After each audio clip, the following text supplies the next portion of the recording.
everybody, and welcome back to You Can't Win. This is Tom here, and I'm joined by Don as usual. Today we have for you a old friend of ours, Drew. We're going to talk a little bit about the good old days and what he's been up to for, I don't know, it's been quite a few years since I've talked to him, so it should be interesting to see how he's been doing. So, how you doing, Drew? I'm good. Thanks for having me. Yeah, I was thinking we've come a long way from AIM to we could be video chatting. That's true. Yeah. I can't even remember the last time that I really talked to you. I think it may have been on Rizone or something like that. Yeah, and I got on Twitter again I remember probably like a year ago or something like that, a little over a year ago, and I remember talking to you briefly right when you guys were starting the podcast. Oh, so right. That's right. Yeah, I do remember that. Yeah, you're kind of on and off, huh?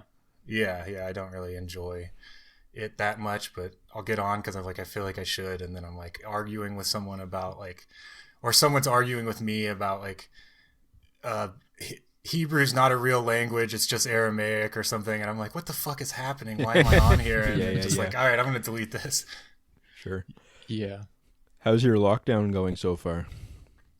It's fine, me and my girlfriend both work in the rest. She's a bartender and I worked at a restaurant, so we've been doing a whole lot of jack shit for a while, but can't complain. I went to the store today and I was I keep waiting for the time when I go and it's starting to get weird. And there was a line, I think just because it was Saturday, but there was very little meat, which I think is probably partly to do with them saying there's a meat shortage or whatever. But right, yeah. It's it's been pretty normal other than the mask, but I'm I wonder at what point there's got to be a food shortage at some point or some kind of. We'll see. Yeah, I don't know. They've been saying that it could affect the supply chains and the workers and stuff are endangered and they might have to shut things down and stuff. But what are you gonna do? Yeah. Yep. I'm kind of suspicious of the whole meat shortage thing. I read some stuff that was saying that the company that's really pushing it is Smithfield, this Chinese company, which is, it's a weird name for a Chinese company, but that they're really pushing this idea of a pork shortage. And in fact, there's actually a glut and the people were buying it at historically low prices. And so I think if this is all true, I think what they would be trying to do is make people think there's a shortage, then they'll go out and buy it, and then that will get rid of some of the glut. So I don't know. You never know. And I mean, I would think even if there is a shortage, it's because they're no longer packaging for the restaurant industry, so they're probably just throwing out a bunch of food or something, knowing how things work. Yes, yeah, exactly. Generally, it's probably not even just a simple fact of we can't get it packaged. Right. Plus, it's probably not going to be middle-class Americans who are the ones that end up seeing the shortage as much as, if prices go up, then it'll just get priced out of places like China or something, So they'll just import a lot more or something, or, So we'll see. Yeah, maybe we'll have to resort to some kind of Soylent Green situation with the unemployed. Oh, wow, unemployment went way down this week, and there's this new product on the market. Yeah. So you're in Detroit, or... Yeah, actually, right now I'm up at my grandma's house. She's in a home now, so it was empty. So we went up there because it's up by Flint. Just because they have a backyard and shit. We live in an apartment on the second story, so sure. It's what's the point of staying in our apartment when we can't do anything? At least here we can go out in the yard. And that's nice, yeah. I mowed the lawn, which was a glimpse of what my life could be if I was a normal person or whatever. Yeah. How long have you been in Michigan for? In general? I moved out in August. Oh, really? Yeah. Yeah. Yeah, you were in New York prior to that? Okay. Yeah. Yeah, that's the last I knew about you, is that you were, I think, a bike messenger or something in New York? Yep. That's what I did pretty much almost 10 years that I was there. But how was that? Did you enjoy that, or any fun stories? Oh, yeah. God, yeah, I definitely had a lot of fun stories. Mostly just stories about crazy drug use and shit like that. But it was it was good memories. I mean, it's definitely the most. I mean, I've learned any job that I do after having done that sucks, because out there you basically have to someone tells you where to go, and then you have whole periods of time to yourself, and you're active, and you're outside, and all this stuff. It's dangerous, but it was having to be inside and all this stuff is you realize how much it sucks ass to have to do that for 9 hours a day or whatever. Yeah. Is that decent money doing that? It depends. I mean, prior to, like modern internet and shit like that, you still take like blueprints and fashion industry stuff, but that's pretty much it. Like it used to be a lot of envelopes, and you could work for like a small, or not a smaller, but like a large company that wasn't boutique-y, was just high volume, like doing a lot of deliveries for finance and all these industries.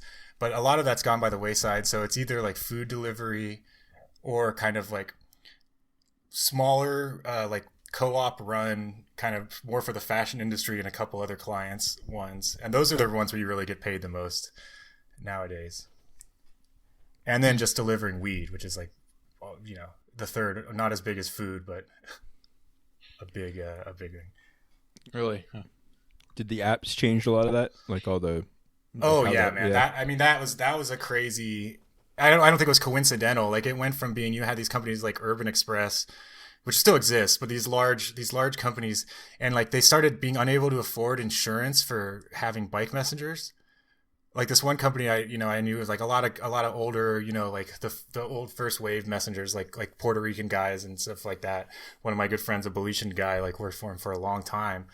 They like couldn't afford insurance anymore, and that was right at the same time these apps started to come in, and like you're a contractor, so they're not paying for insurance, and you got like they the West Coast has a lot of them, but New York, they tested out like Uber Eats.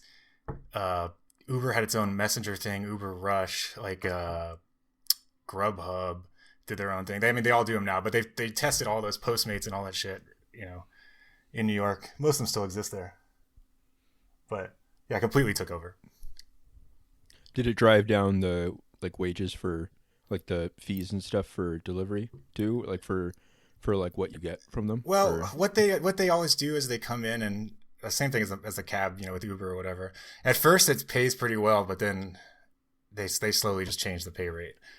Like I remember when Postmates first started, I just signed up for it, and I would just do it and no one used it, and I got like $15 an hour or something like that, and would just sit there for like 4 hours and just get paid and not do it. So they get people in like that, and then once the user base gets big enough, it's the same model, the standard app gig economy ploy or whatever.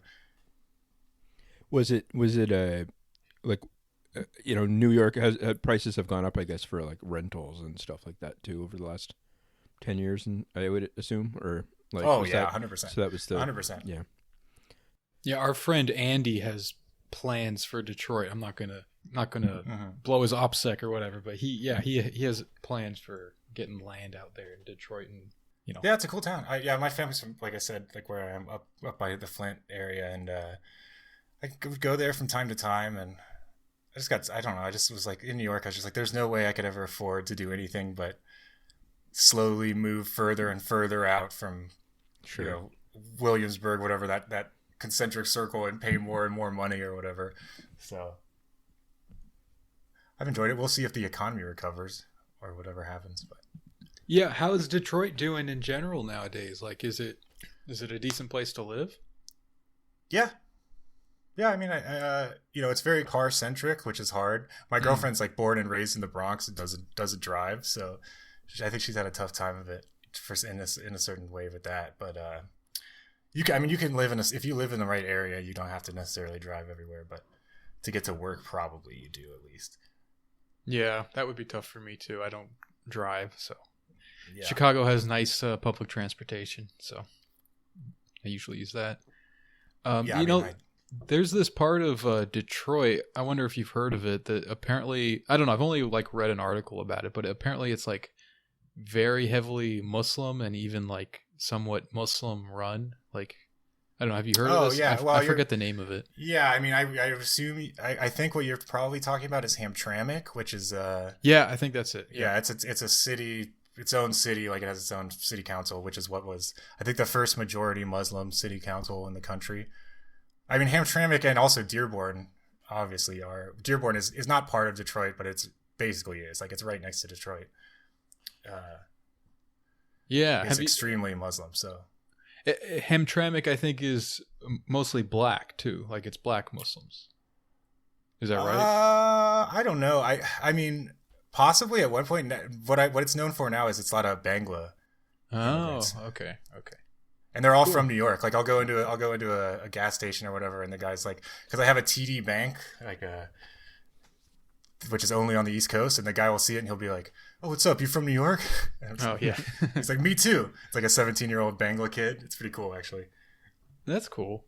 Yeah, I'm curious about that. Like, I don't know. Is it kind of like, the article made it sound like it was like this thriving community that's like really self-determined and all this kind of stuff. But I don't know.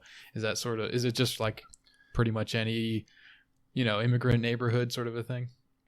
I don't know. I don't really know. I don't know it in that sense. I mean, there's definitely, you see, like, because parts of Detroit are so bombed out and shit, for lack of a better word. Like, yeah. And so you definitely see like where the Muslim community is. Like, there's much more businesses and stuff like that. So I would assume in that that's what they're referring to. Like in that respect, okay. is that they're, right. Which they do. You probably couldn't have like a local economy without their community being together or whatever. But Hamtramck is also a Polish. Like it was like German, then Ukrainian, Polish, and a lot of Ukrainian. Like it has like Ukrainian society buildings and stuff. And then like the next wave, or whatever, the most recent wave is the Muslim. So it still has like the old Michigan white person thing going on. Right. Yeah. There's a lot of parts of Chicago like that. Yeah. Like Devon has a lot of South Asians, and so there's a lot of Muslims there. It's mixed Muslim, Hindu, and all that. But that used to be like a Jewish part of town. So you still also have like synagogues and all of that kind of thing as well. And I don't know, it's kind of an interesting mix, I guess, like how that kind of stuff evolves. Yeah. Yeah, there's like no Jewish. I mean, there's still some suburbs that have like slightly higher populations, but like the Jewish community, I guess, used to be larger in Detroit, but is no longer around, which sucks. Hard to get a good, not to be stereotypical, but like bagel or certain other things that I get used to with like deli kind of stuff. Michigan style deli shit's all corned beef, which is okay, but yeah. I hear the pizza's good though. I mean, Detroit style pizza. Oh yeah, do they have Jets in Chicago? Yeah, there is one. I haven't tried it yet. It's pretty good.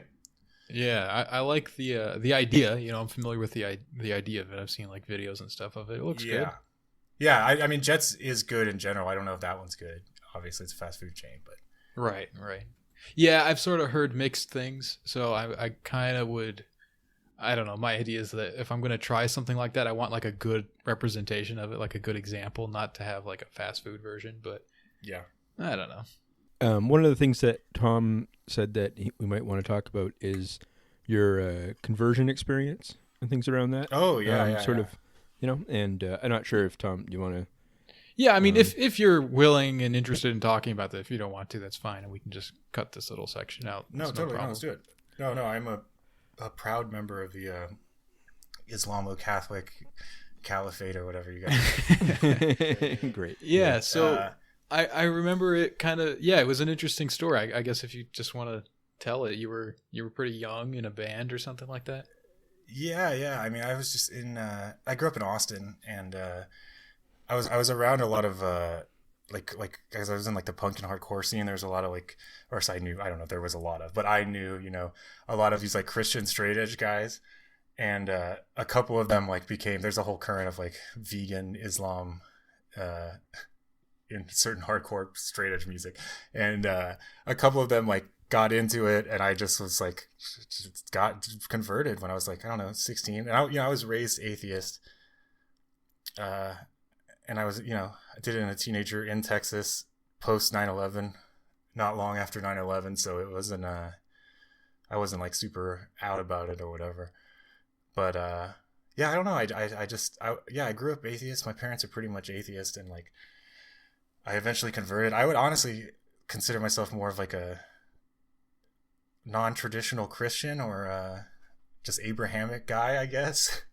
because I never got into the point of Islam of like I've gone to the masjid a couple times when I lived in areas where it's possible and stuff like that, but I never got into like the whole, like I can't like recite Quranic verse very well or anything like that, so like I don't have like a whole lot of that stuff, but like I kind of just generally believe in God. And then I got really into St. Francis when I was in college, so that kind of like a weird hodgepodge, I guess. Yeah, I mean, you're like the perfect Islamo-Catholic citizen. Yeah, right. Yeah. I was listening to some episode you guys talked about that, and I was like, yeah. Yeah. So with Saint Francis, you like read, I guess, like the Little Flowers or something like that, and then Yeah, and like biographies, and well, that's so cool, it's yeah. because I went to University of Texas in Sure. Austin, so I took like Bible studies classes just because I was like a liberal arts student, Yeah. and so I took it from like liberal professors, and like particularly the Gospel of Mark I think is really good. It's very bleak, like it's got to just like, yeah, Jesus came and then he fucking died for your sins or whatever. I appreciate that aesthetic of it or whatever. It's also kind of the crudest one, but I kind of like that of it. I think that's the one that Muslims tend to like consider the most 100%. It doesn't stray too far from like the basic Jesus message or whatever. It doesn't have like a lot of the flourishes that like, Thomas or some of the other ones have, Yeah, I read the Little Flowers and a few things about Francis before, and I thought it was funny because it's probably one of the first things that I read of like about an actual saint, and it's funny because the stories are all pretty wild in terms of like he seems like a very eccentric person in it, kind of thing. Like he's just doing his own thing and kind of just like impulsive and really doing all sorts of strange little things, very extreme expressions of faith and that. And this is the one that you kind of described as like Hunter S. Thompson like in yeah, that sense. that's what it felt like. It felt like almost like Hunter S. Thompson with his lawyer going around places or something. Yeah, 100%. Like, well, I feel like he almost had like I think he was a crazy person, but that still doesn't take away from his message, which was like this very eccentric but my theory, I think he was like the first hipster because he was from like a rich kind of upper class family, and he like decided to slum it and imitated poorness, because even in that time, when he would go around, he would speak and people would hear his Italian or whatever and be like, oh, this guy is a rich person. Like there's he couldn't hide that. He couldn't just be like, oh, what's up? I'm just like some fucking peasant, here to beg from you. So he was he was like, yeah, you know what? Whatever. I'm gonna go live with the real people and like see what's really going on. Yeah, that's good. Yeah, but it's I thought it was inspiring in some ways because it, growing up and stuff, you associate, for me at least, I associate religion with like the most boring people in the world or something kind of thing. Like I thought it was always like just a very stodgy.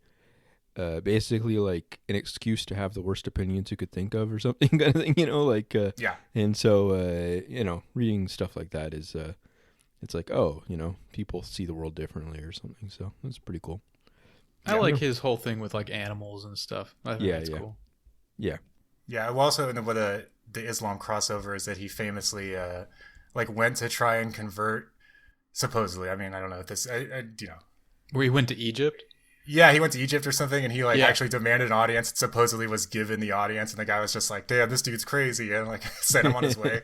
Yeah, the way I understand is that he went and was like, hey, have you guys heard of Jesus? And they're like, yep, yeah, we know all about that. And they're like, oh, okay, cool. I'm going to go back to Europe then.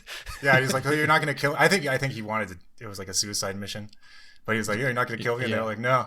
And he's just like, oh. Yeah, that was sort of in vogue at the time to kind of like make yourself a martyr in front of the Muslims and stuff, especially in Spain. That was a big thing. Yeah. Now it's the other way. Cool. Well, does that kind of inform your life now in some way? Like, do you have any practice that you take from Islam or Christianity or something? Like, are you fasting Ramadan this year? I'm not. I honestly should have. This would be a good year to do it because I could, yeah, it's been a little different this year. Yeah, I mean, I was giving you shit for it in the DMs earlier, but it is kind of like you could just wake up at 5 o'clock or whatever, and then go to bed at dawn. And just I mean, besides like waking up for like prayer and stuff, like. Oh yeah. Of course, I didn't think about that. Yeah, so I've been kind of like, I go to bed at like 2, wake up at a little bit before 4, eat. And we usually finish praying at like 4:30, and then, I'm back asleep until like a little afternoon or something like that. So, yeah, not really You're not supposed to do that, really. You're supposed to be like awake after Fajr, after the morning prayer. But Yeah. it is what it is.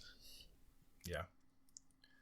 But yeah, we have the Great Lakes members. The other good thing about the Islamo-Catholic Caliphate is that they've never met in person, so like can't drone strike them. Can't. Yeah. We have. Yeah, it's all online communication only.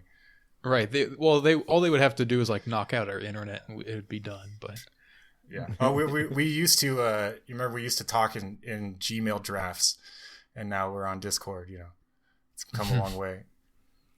Yeah. So we used to. All of us really were on Rezone, which was, I don't know. I guess it's become kind of like a notorious forum. I feel like that sort of reputation that it developed came about after I was banned from it, but. Yeah, so that was like, very far left kind of experimenting with different ideas and stuff. It was a spin-off of Something Awful and everything. Yeah. I don't know. Do you still go on there or anything? No, I don't. I mean, I continued to for quite a while. I don't know. I just at one point was like, I'm deleting all internet stuff and did that for like, I don't know, a couple months, but I never got back on there. Yeah, that's probably a good call. Yeah, I mean, it's cool. I made plenty of friends on it and stuff. But then there was also just random people that I was just like, fuck you too. And I was like, I don't even know why I'm doing this anymore. It's because I decided some guy sucked on like Something Awful fucking 9 years ago. I'm like calling them a loser on this forum that 25 people read. I was like, I can stop doing this. Yeah, I have tried to move away from that stuff, and now I just sort of tweet like just a joke that like as broad as possible, not completely non-specific. Like I'm not getting into. Oh yeah, no, I have no interest in that. I was thinking about even whatever you see people who I thought suck, and I'm like, yeah, whatever, I don't care. Yeah, just let them be, right? Right now, yeah. Yeah, apparently, I guess like Something Awful. The forums are still around and still like. A lot of the same people are still there, like doing the same things and stuff, which is, I don't know. It's odd to me that it's still. I guess it's just a place like any other, but yeah, it's I've known some of those people that are still on there and stuff for maybe like 18 years or something, Yeah, dude, I've searched for stuff like trying to find something from Something Awful lore or whatever, and it's like I'll find a post, like a thread from like 2017 where they're talking about like something on LF, like, oh, remember this guy? And I'm like, seriously? Yeah. So that bugs me whenever I find that stuff, because people get it so wrong. Like, like not just like, oh, they're kind of misremembering, but it's like completely backwards, and they're just like all these invented things. I mean, maybe I'm misremembering it too, but well, I feel like we also intentionally made stuff up. Like, didn't people who like continue to take that stuff and then like make shit exaggerations about people? You know what I mean? Like, yeah, that's true. Yeah, but I don't know. It just it makes me think about how this stuff that probably goes on all over the place and has like through all of history. People just sort of like take something and just spin it however they want to, and like all the wrong people get highlighted. It's like you want to read about this and you have some experience with it and some history with it, and you're like, well, what about this guy, you're just completely ignoring them, and then mentioning this one dude who was like kind of a loser, but you're making him out to be like the big hero of the thing or something. I don't know, that stuff just shouldn't bug me because it doesn't matter, but it kind of does. Oh, I know what you mean. Yeah, I mean, even for stuff like people will be like, I remember this troll that you did or something, and I feel like a lot of it is I don't know, fabricated after the fact or something. Like, I don't know, like I went like no, you've never trolled. That sounds completely fucking fabricated to me. Yeah. Don's a good boy now. No, but I would like go like 6 months without posting sometimes or something like that kind of thing. You know what I mean? Like in retrospect, it all blurs together and kind of like emphasizes more recent times. I think, I don't know, a lot of that. I don't know, but yeah, I don't know. I miss some of that sort of like wild discovery, being able to say whatever you want and just having to pay $10 or something. Like I don't know, like I feel like a lot of the internet has it's become much more like HR management stuff. So we'll see. Yeah, we may have to like go on trolling jihad at some point. Once we have a good base for the emirate, Sure. and then we can Yeah, take back what's ours. Yep. So I'm imagining like lines of posters that were like forcing to do martial arts and in preparation for their suicide runs online. So yeah. Doing like Mavis Beacon in the hyperbolic chamber. yeah. No, I am surprised that JD Penn hasn't happened in the 10 years. I was ready for it. You know? Yeah. If you'd asked me 10 years ago where I'd be, I would have said like wherever they took all the white people on trains. yeah. To like Central Germany or something. I don't know. Although honestly, like, you know, 10 years ago, if you asked like, say, a general sort of like liberal-minded person, or even like, you know, more reformist kind of person, what 2020 would look like, and you asked Maoist third worldist what 2020 would look like, I think that like the Maoist third worldist would get it like a million times more accurate.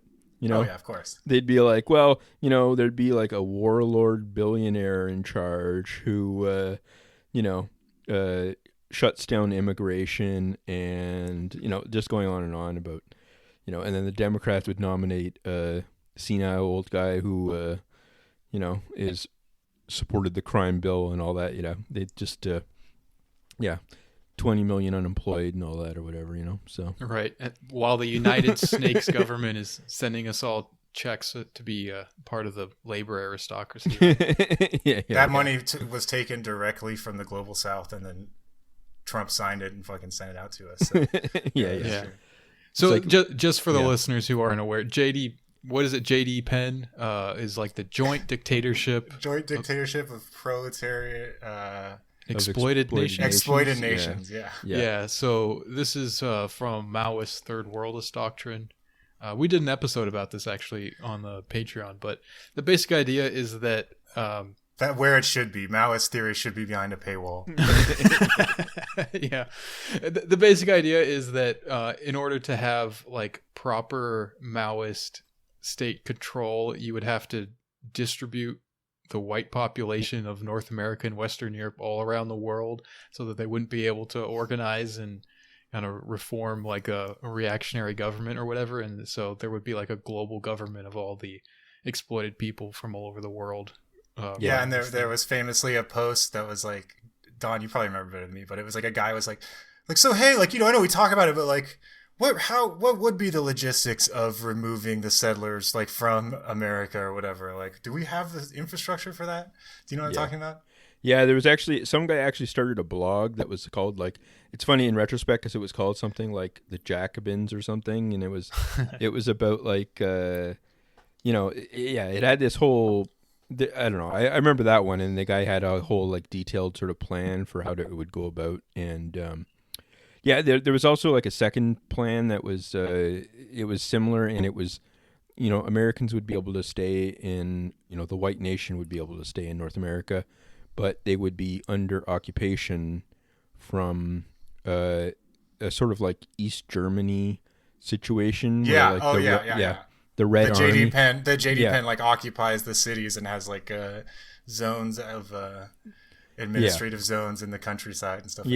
Like they would be administering the population, and that government would be like almost like a consortium of global powers that, you know, so it wouldn't be like self-government. It would be like training people to eventually be able to take over the governing functions once they were not like reactionary anymore, once Americans were able to not be imperialists anymore. So I like that one. It's a little bit more hopeful about like you know, we can grow as people, inshallah, though. Yeah. So there was a good Fayed poster who was making fun of this whole idea once. I think this is the guy who died, Rory or something. Yeah. Rest in peace, Rory. But he said, you know, like, how are you guys going to do this? All the black and brown people around the world are just going to join hands and run really fast in America. I thought that was pretty good. Yeah, I don't know.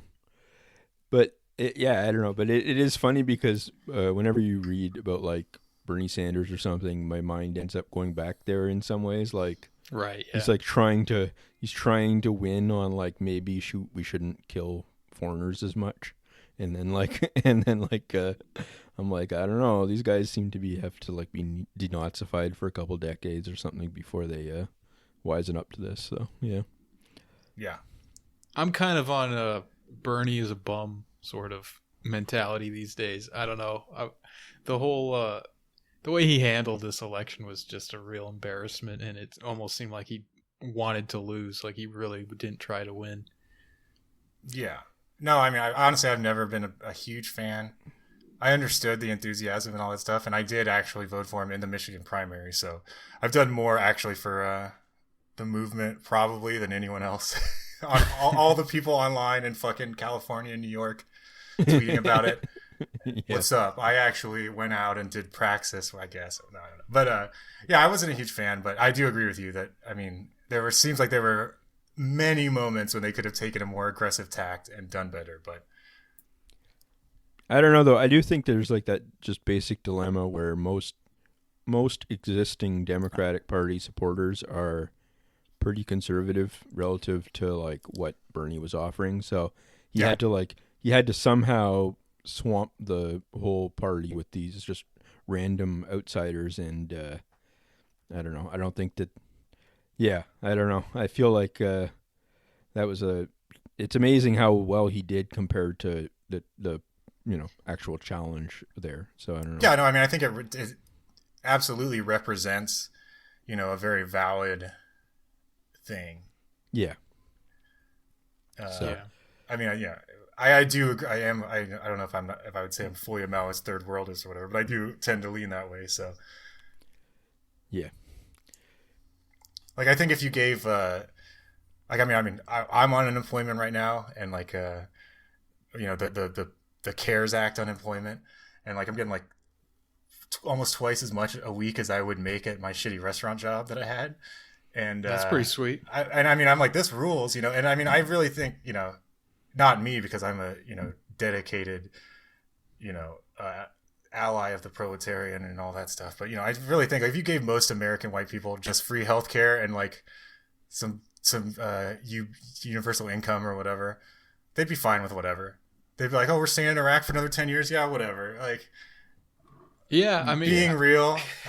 Yeah, I can't say that I wouldn't like be we all like to say this, but like I really think most Sanders supporters, if he got in office and they did some kind of Medicare for all, they'd be like, all right, like much of the momentum to reform capitalism or abolish it that people talk about would go away, as far as just like white left-ish Democrat voters or whatever. Yeah, and I gotta think that whatever sort of universal healthcare they would figure out, whether it's Medicare for all or some other sort of system, they would find a way to make it exclusionary and Medicare for all American citizens, of course it would be. Yeah, and even then they would put all kinds of weird obstacles in the way. Like, they do that with everything else. Like, why wouldn't they do it with healthcare, Yeah. Yeah, like unlike in Canada. Yeah. How is Canada, Don? I wanted to. What do you think is going on up there with? Yeah, it's not bad. I don't know. I mean, it's one of those things where most things day to day are usually a little bit better than the United States, so you feel bad complaining about everything. You know what I mean? You're just kind of like, well, I don't know. But I think our in terms of COVID and stuff, I think that that's what I meant. Quebec's pretty. I mean, we're happy that like we don't have Trump in charge. But like, you're in Quebec? No, I'm in Ontario, but Quebec, I think is the one that's hit the hardest. Are you east or west of Toronto? I'm east of Toronto. Oh, okay. So Nice. about an hour or so. Most of my friends at this point are in Montreal, and they're doing fine, but I was worried there for a little bit. It looked like it was going to be rough there.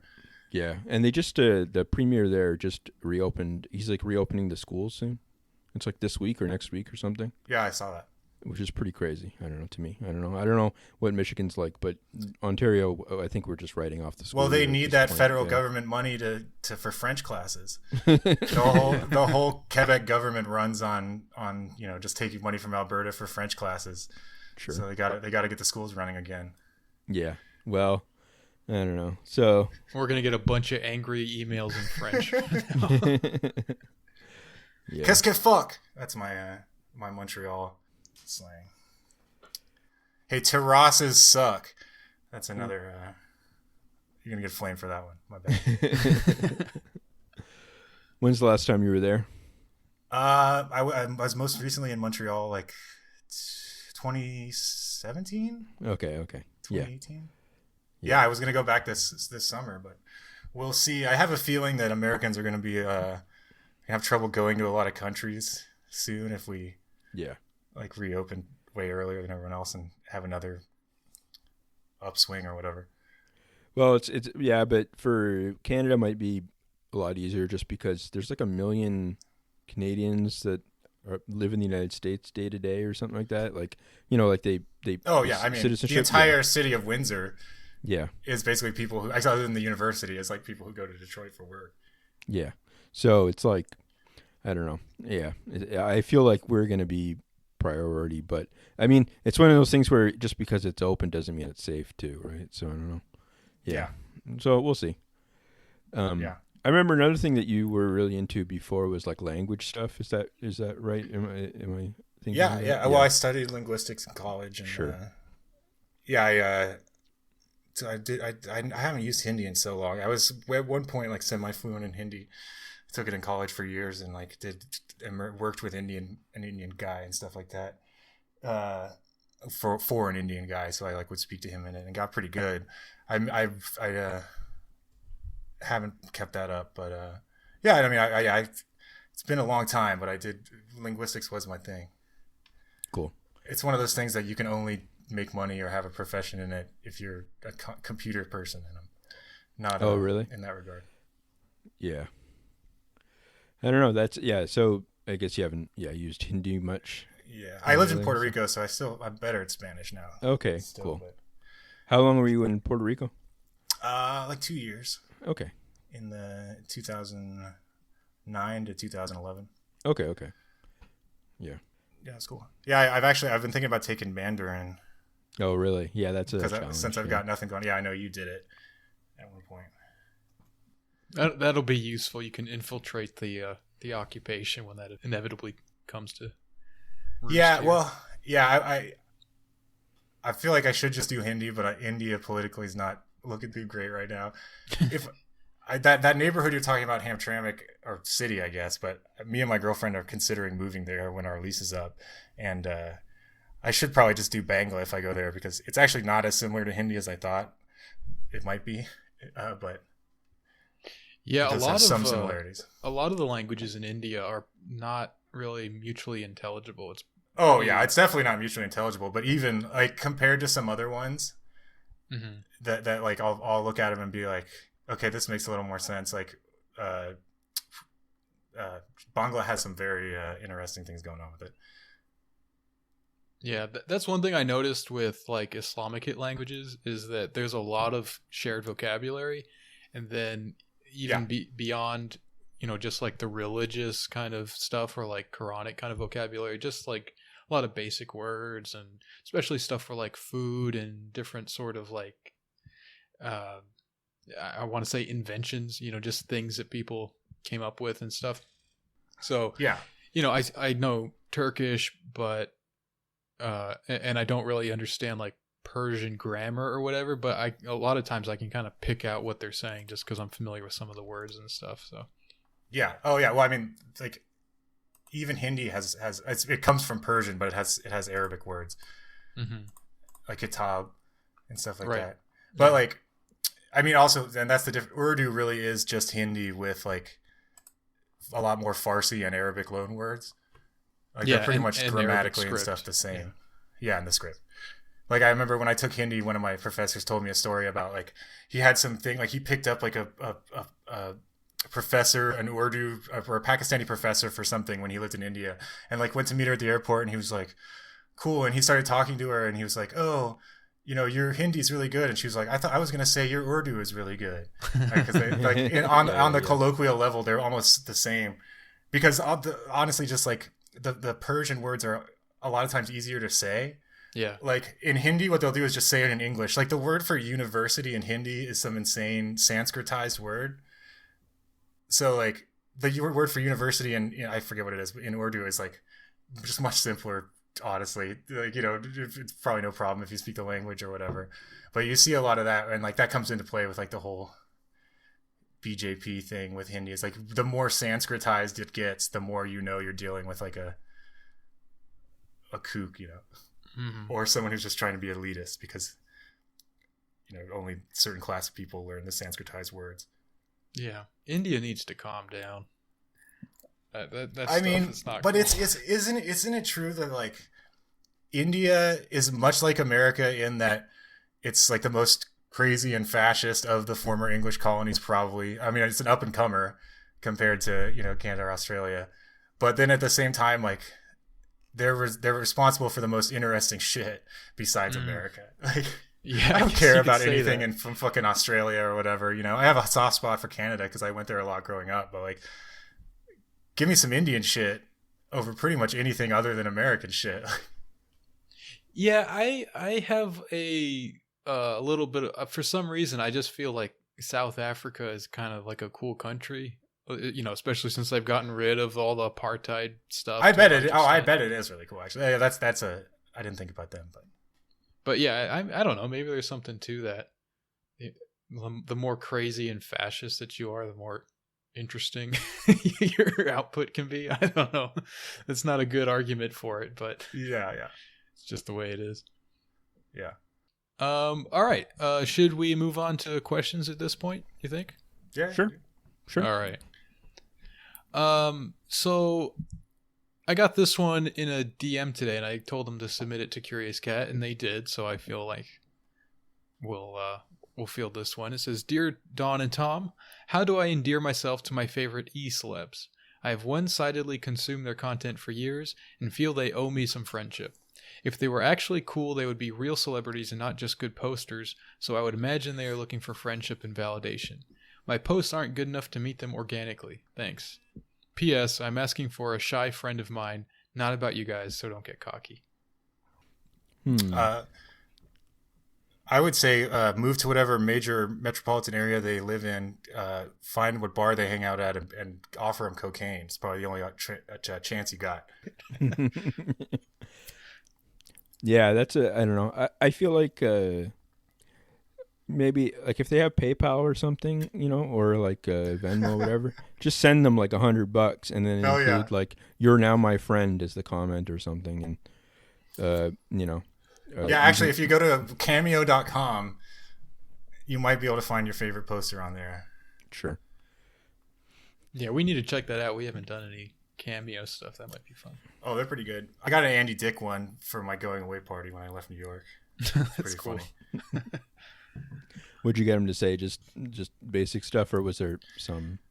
Yeah. Well, I told him to say to come to my going away party, and I made some joke about like overdosing on fentanyl, and he was like, "Don't do fentanyl, don't do fentanyl," and then he like ran around some outdoor mall in LA and like made a scene. That's pretty good. That's good. That's a solid use of that, and yeah, that's good. Yeah, I kind of felt bad because he's like a known creeper, but yeah, whatever. Well, I don't know. He's always been nice to me. Yeah.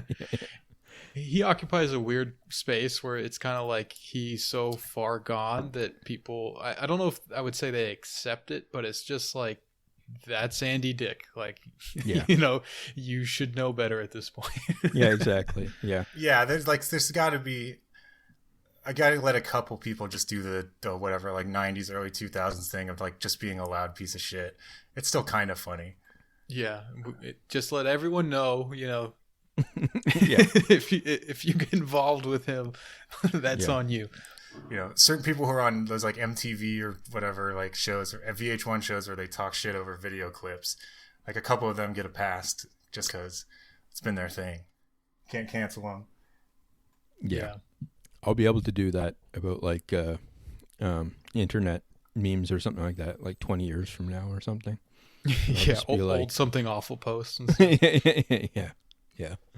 And people will be like, just stay away from him, buyer beware on him or something like that. It'll be like you'll be narrating, making a joke about like the gif of the luger who flew off the luge and then he hits the second tower. Yeah. and they'll pay me only in like, the food that they have there. That's they'll be like, okay, you can take 2 sandwiches, but that's your pay for the day or something. I'll be like, okay. Yeah, that seems like a good way to run with that bad news Hughes thing. Yeah. By that point, that's what it'll have evolved into. Yeah. All right. So next question here, it says, how can Joe Biden call himself a Catholic when we know that politics is a satanic illusion and God's kingdom is the only truth? It's a good question. My mind races immediately to discussing his history of abuse, but I don't know. It's very carefully. That's how it yeah, very carefully. Yeah. But I don't know. He does not seem like a good exemplar of I guess I shouldn't say that, but yeah. he does not seem to be I guess you don't really need to know about religion if you're a Catholic at some level. You just kind of do whatever. But do whatever, just believe it and you're okay kind of thing at some level. But I don't know. He's not selling it. He's not selling the religion to people at like a good, you don't look at him and go, oh man, we need more Catholic politicians or something. So I don't know. I'm worried about him, but yeah. All right. Who is funnier and why? Duterte, Bolsonaro, or Trump? To me, it's a pretty clear. Like Bolsonaro comes in third, pretty clearly for sure. For me. Duterte might be funny, but I don't speak Tagalog. Yeah, I guess it would be Tagalog. I'm not sure. I don't know. It depends on where he's from, I guess. But yeah, I don't know what's going on. But yeah, I don't know. He might be funny, but I have to say Trump, right? Yeah. Yeah, I mean, yeah, probably you got to go with Trump number one. He's clearly the funniest person in the country, and he just has like the media more so than Duterte does. Like Duterte definitely has his moments though. Like what was the thing he said about like I'm bisexual, I was gay or what was that whole thing about? That was I missed that. Yeah, he said so. It was something, and then he was like talking about himself in the third person. It was really wild. He said he cured himself too. He cured himself. That's right. Yeah. Yeah. Of being gay? Yeah. Oh, nice. And now he's bisexual, I guess. No. He said that he used to be bisexual, I think, and then he worked through it or something. He got on some sort of program, I guess, or something. Okay. So. Yeah. Yeah, so I get that's our ranking, I guess. Trump, Duterte, Trump. Bolsonaro. Sure. Yeah, Bolsonaro is sort of funny, but I feel like there's a lot of people could take that third spot as well, though. Yeah. I don't know. Who comes to mind? Kim Jong-un is pretty good. Kim Jong-un's pretty good. Just because of his pants. Yeah, exactly, yeah. It's funny, like I saw like someone posted a picture of like his grandfather or someone, some era like Manchurian Korean rebel guy, and he had like the same baggy ass pants on. I was like, all right, I guess. Yeah. Just hand-me-downs. Yeah. If it ain't broke, don't fix it. I guess the people like it. Yeah. All right. When will Donald just admit he is an agent working for the Shining Path and or the Brazilian Red Fraction underground Maoists? Well, I don't know. I feel like, there's a division of labor in such things. I might not look like a gorilla in a lot of ways, but, you need people who are out there fundraising, and you need people who are, sort of the generals. And I would consider myself more of a general, and I can just admit that openly because no one would ever believe it. Cool. Obviously, there are a lot of books and media about Hitler's rise to power. Is there a particular book or piece of media that is the most informative on the subject? I honestly haven't read too much about that. I've read 2 books about like fascism and World War II and stuff. I read, I didn't even finish one of them. I read part of Adam Tooze's book. I forgot what it's called now. The Wages of Destruction. Yeah, I was about to recommend that one. I haven't. See, this is the thing. I haven't read it, but I've read a lot of reviews of it, and that counts. And I think that it's just it talks about some of the economic and class reasons why and it's basically, I think it ends up coming pretty close to sort of the almost Maoist. I mean, he's like a liberal guy, but like that it was a colonial project within Europe trying to America in a hurry or something like that, they called it, like trying to like clear out land and just put German peasants there and stuff. And I think that's it at least explains the basic class compact that was being developed by Hitler, which is basically like, give me a chance and I'll bring order and solve a lot of your problems kind of thing. But it actually goes into some of the detail about what, you can kind of say that, but then what are the fundamentals of that? Like, what does it actually mean that you're going to solve their problem? And part of it is like, I'll kick out that guy from his house and then give you it kind of thing, So I don't know, but I don't know if that, I think there's probably, I know there's that like 2-part biography that's like something like Genesis and Nemesis or something like that kind of thing. The two. It's anyways, I think that there's like biographies like that. The one thing I would say to avoid, I mean not avoid, but like less of a priority is that there's a lot of like books that in the American and like in English and stuff that prioritize sort of like this Trotskyist view of Germany in the interwar period, which tends to just try to blame it in different ways on like the communist leadership.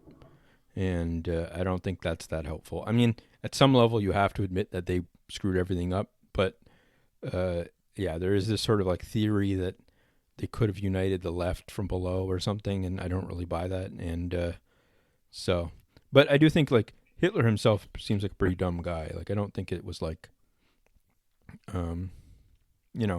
it's not like it's more like someone like Nigel Farage becoming prime minister or something like that. It's just like it's like a random bozo who, 100%. Got to power.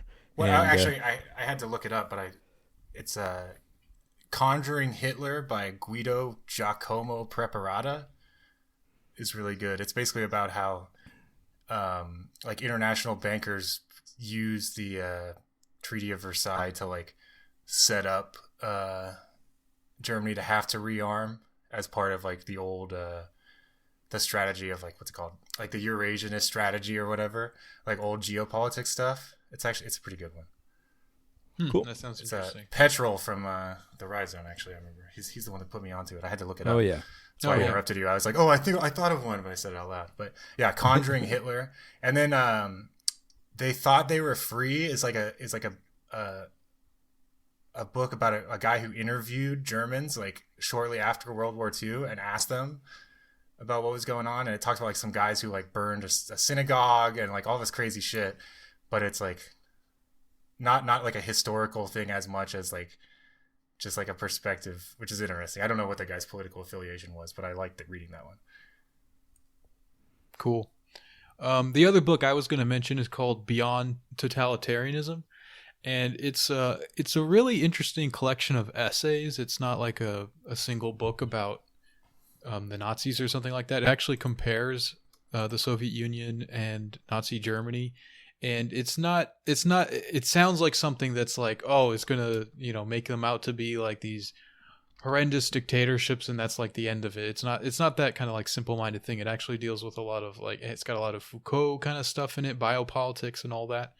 It deals with like specific things in each essay. There was one that I thought was really interesting about like the reproductive policies and gender roles and how they dealt with that. So like the way that the Nazis actually legalized prostitution, and the Soviet Union almost had like a reverse kind of approach to it, and it kind of digs into why they would have these different approaches. So it's actually like a good scholarly work. It's not what it sounds like or what you might think from the first glance at the title. So I would recommend that. At least if some of the essays seem interesting, you can peruse that, and maybe in a library or something like that.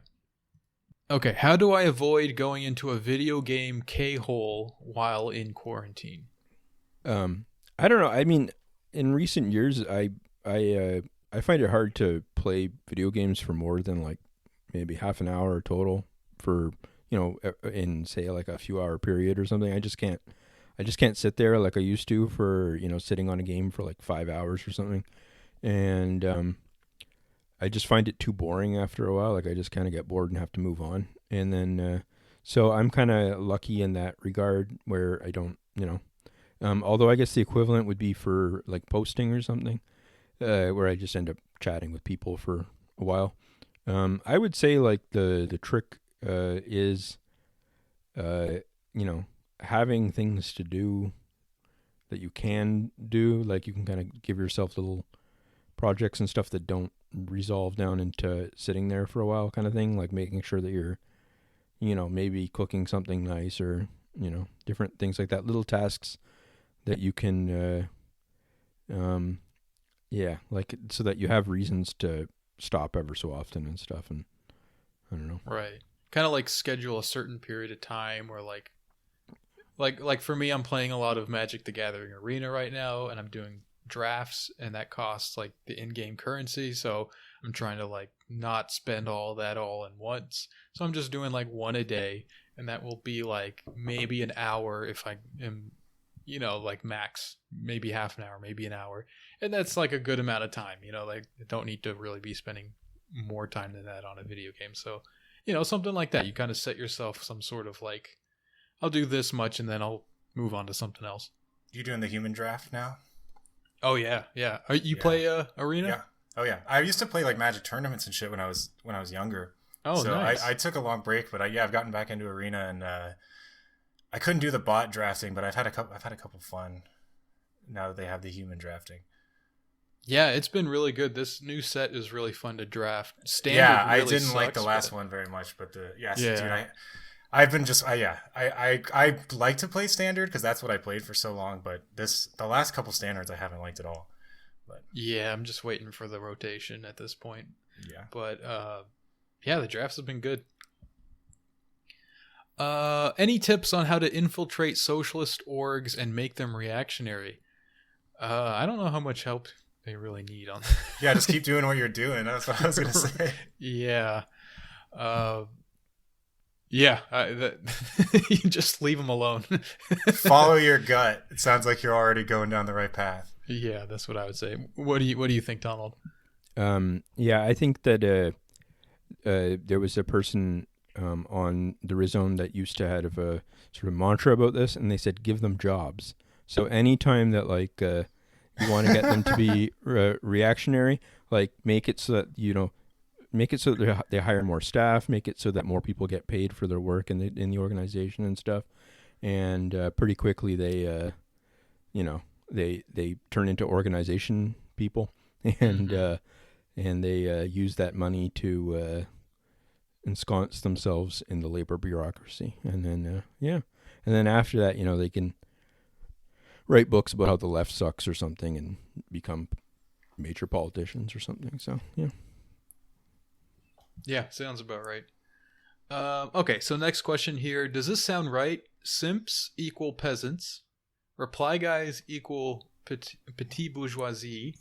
Lurkers equal workers. That rhymes at least. And trolls equal intelligentsia. I think that kind of works. Simps are peasants because they are, they're working off of other people's property, and they have like an inherent kind of reactionary bias. Reply guys are petite bourgeoisie because they're like on a precarious position that can go up or down, so they also tend to be against, they will quickly side with the mods when it's opportunistic for them to do so. Sure. The lurkers are the workers because they're like the massive people who have nothing to lose but their chains, and that if we could organize all the lurkers, we could change online communities forever. And the trolls are the intelligentsia because they're out there doing all the propaganda, leading the vanguard and all that kind of stuff. I think that works out.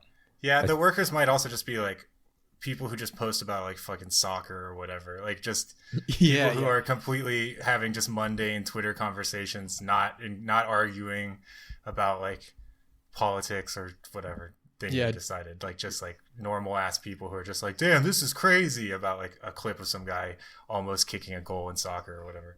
Yeah. If you're retweeting nothing but like retweet this and you'll win a PlayStation 4 or something, then you are part of the workers.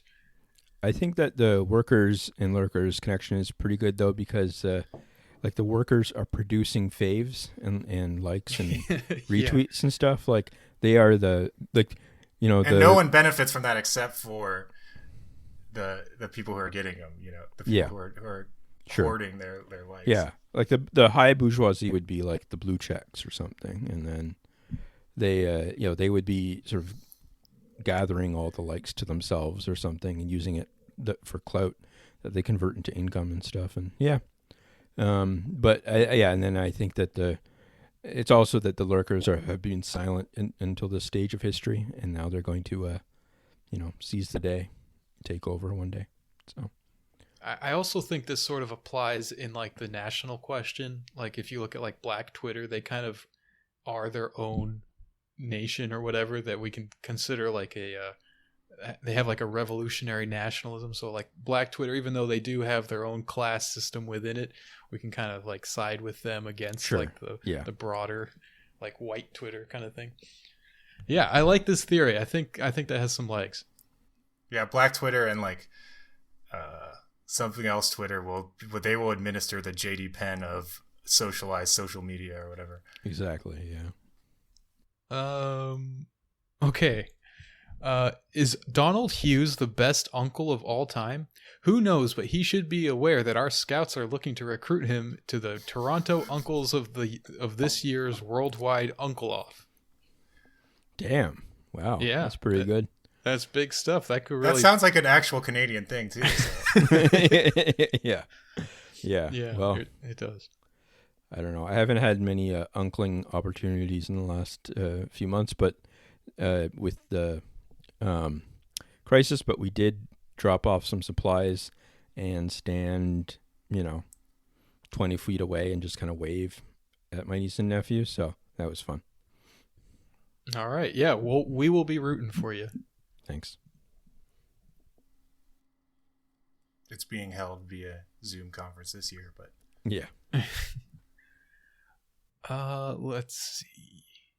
Okay, if American Muslims were allowed to form their own government, resulting in the division of the U.S. into an Islamic and non-Islamic state akin to Pakistan and India, would Tom travel to live in the Islamic state, or would he remain? Well, I gotta say, if that were to happen, he'd be in it. Yeah, Chicago would probably be the capital of the, or just basically Islamic be state. New York to Chicago, right? Like, yeah, probably, and maybe even Toronto could be included in there. There's a good community up there. Yeah, but let's assume that I was not in it. Would I move? I feel like it really depends on what that state would look like. Like if I felt like it was genuinely representing like an Islamic ideal of some kind, then I would. Yeah, I think I would. Sure. I mean, or would you stay and go into a taqiyya or whatever, with like hiding Islam, that you're a Muslim? No, try to carry out the clandestine struggle for the faith, or what?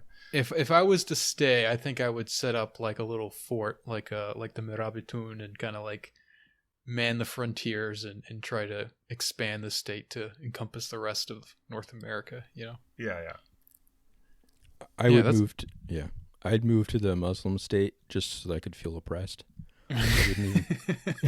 They'd be like, just complain about having to pay whatever the tax is. They'd be like, no, we know about Jesus here too. This Francis guy told us, and then we're like, I don't know. Let's see. Let's do one more here. Currently, the Kurds are looking for a homeland. What if we gave them Palestine?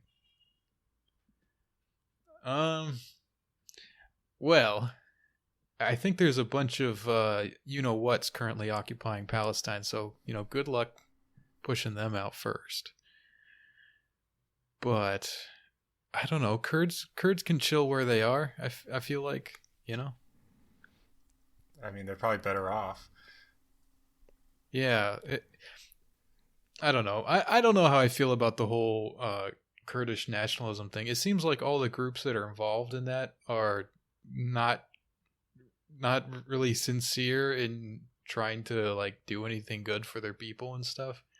But at the same time, like honestly, like the Kurdish party in Turkey is much better than like the Iraqi Kurdish parties, in my view. I mean, I don't know. I'm not an expert on this, so I could be way off. But yeah, I feel like the Kurdish part of Iraq is just like a American green zone almost.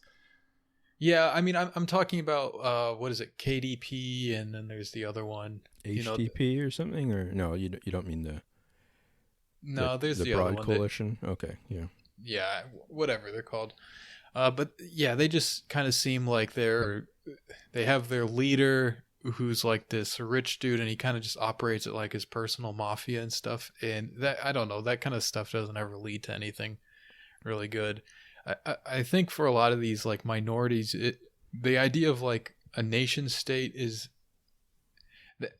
you know, there's nothing wrong with that really if it can be achieved in a way that doesn't like, you know, it's not at the expense of other people and that kind of stuff. But I feel like just like full civil rights and an end to like, you know, just like oppression and persecution wherever they are is probably the real goal rather than. Well, yeah, I mean, also you said Kurds are looking. I think they're not looking for a homeland.